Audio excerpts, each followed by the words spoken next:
이산청문회를 충실하게 만들어주는 도구가 바로 요구 자료와 정인 참고인입니다. 그럼에도 불구하고 민주당은 정인 참고인마저 무산시키고 있습니다. 정인 참고인을 한 명도 선정하지 않으려고 합니다. 윤호중 후보자가 떳떳하지 못하다면 지명을 철회하고 떳떳하다면 정인 선정에 성실히 임할 것을 강력히 촉구합니다. 국민의힘 행안위원입니다.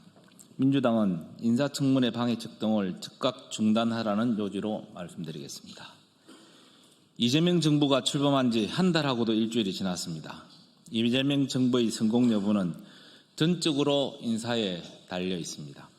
인사는 만사입니다. 인사청문회는 야당의 시간이기도 하지만 후보자를 통해 새 정부의 비전과 국정 철학을 보여준다는 점에서 대통령과 여당의 시간이기도 합니다. 후보자에 대한 요구 자료와 정인 참고인은 청문회의 처음이자 끝입니다. 대통령이 국민 앞에 내놓은 후보자가 도덕성과 능력, 자질을 갖췄는지, 결격 사유는 없는지 종합적으로 판단하는 플랫폼이 바로 인사청문회입니다.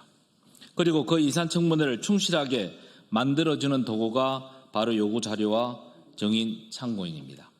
어제 행정안전위원회에서 요구 자료 제출의 건을 통과시켰습니다만 사실 김민석 총리와 다른 장관 후보자들의 사례를 볼 때 성실한 자료 제출은 기대하기 어려운 상황입니다. 그렇다면 정인 참고인을 통해서라도 후보자의 능력과 자질을 충분히 검증해야 합니다. 그럼에도 불구하고 민주당은 정인 참고인마저 무산시키고 있습니다. 정인 참고인을 한 명도 선정하지 않으려고 합니다.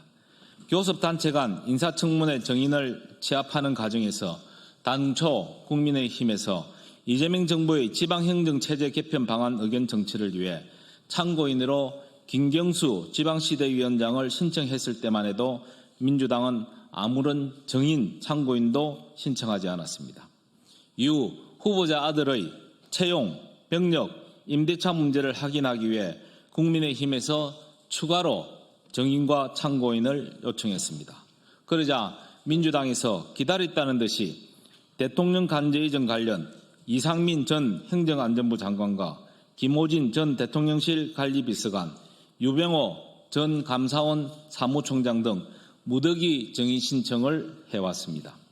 도대체 윤호중 후보자와 대통령 간제 이전이 어떤 관계인지 묻지 않을 수 없습니다.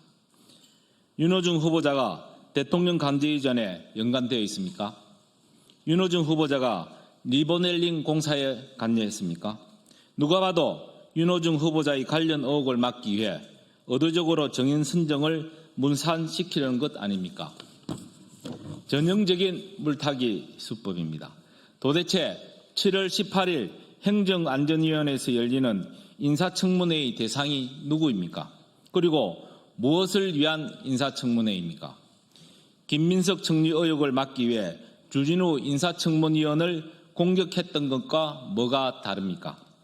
당초 어제 인사청문회 청문계획서 채택과 함께 의결을 하다가 민주당의 목리로 무산된 정인, 참고인, 출석 요구의 건은 정인에게 송달 시한이 이틀 앞으로 다가온 오늘까지도 공회전을 거듭하고 있습니다.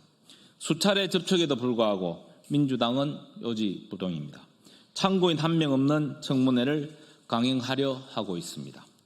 이재명 대통령이 내놓은 후보자가 흠결이 있으면 지명을 철회하는 게 수순입니다. 흠결을 감추기 위해 정인 선정을 무산시킴으로써 청문회를 무력화하는 것은 치졸하고 비열한 방법입니다. 자료 제출 거부와 정인 선정 방해로 점철된 인사청문회라면 민주당이 희망하는 한 명의 낙마도 없는 내각 구성은 따놓은 당상입니다. 이제라도 이재명 대통령과 민주당은 인사청문회 방해책 등을 즉시 중단하고 국민 앞에 사과하십시오. 그리고 윤호중 후보자가 떳떳하지 못하다면 지명을 철회하고 떳떳하다면 정인 선정에 성실히 임할 것을 강력히 촉구합니다.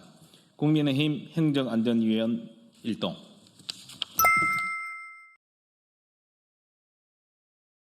이번 소식도 유익하셨나요?